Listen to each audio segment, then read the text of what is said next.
কী নিয়ে আজকের আপনাদের কর্মসূচি? গোটা দেশে একটা অস্থিরতা তৈরি হয়েছে কাশ্মীরের ঘটনার পর। সাধারণ মানুষ তারা একটা ব্যাপক আতঙ্কে রয়েছেন এবং সেই আতঙ্ক থেকে মানুষকে মুক্তি দেওয়ার দায় যাদের, কেন্দ্রীয় সরকার, তারা কি দায় দায়িত্ব পালন করছেন সেটা সাধারণ মানুষ জানতে চান। তাহলে আজকে আমরা বামফ্রন্টের পক্ষ থেকে মিছিল করছি। সাধারণ মানুষের নিরাপত্তা দিতে হবে গোটা দেশ জুড়ে। কাশ্মীরের যে ঘটনা ঘটে গেল সেই ঘটনার দায় কাদের, কি ব্যবস্থা নেওয়া হলো সেই ঘটনার প্রেক্ষিতে, এবং এই যে ঘটনা ঘটলো এর পরে কেন্দ্রীয় সরকার যা ব্যবস্থা নেবে সেই ব্যবস্থার সময় উগ্র জাতীয়তাবাদের এমন জিগির যাতে তৈরি না হয়, যাতে করে মানুষে মানুষে আবার নতুন করে বিভেদ সৃষ্টি হয়, এই দাবি নিয়ে আজকে আমাদের মিছিল। একটা বিষয় সেটা হচ্ছে আমরা দেখেছিলাম যেদিন বিতান অধিকারী বলুন বা অন্যান্য বডি, সমীর গুহ থেকে প্রত্যেকের বডি এসেছে, সেই সময় শুভেন্দু অধিকারী যেভাবে একটা ধর্ম নিয়ে রাজনীতি করেছেন এবং বাচ্চাটাকে কোলে নিয়ে যেইভাবে রাজনীতি শুরু করেছিলেন এয়ারপোর্টে, কি বলবেন ওইটাকে দেখে?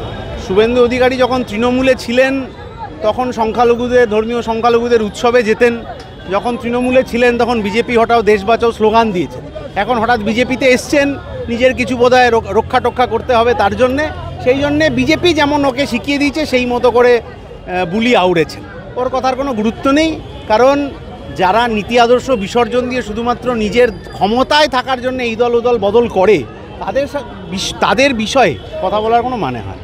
গতকাল আমরা দেখেছি শুভেন্দু অধিকারী তিনি পাকিস্তানের যে পতাকা সেখানে পুড়িয়েছেন বিধানসভার সামনে, এবং সেখানে তিনি যেখানে পাকিস্তান মুর্দাবাদ বলতে বলতে একসময় বলে ফেলেছিলেন, মুখ ফসকে বলুন বা বলছে মুখ ফসকে বলেছিলাম, সে বলেছে যে হিন্দুস্তান মুর্দাবাদ, ওই সময়টাও বলে ফেলেছিল।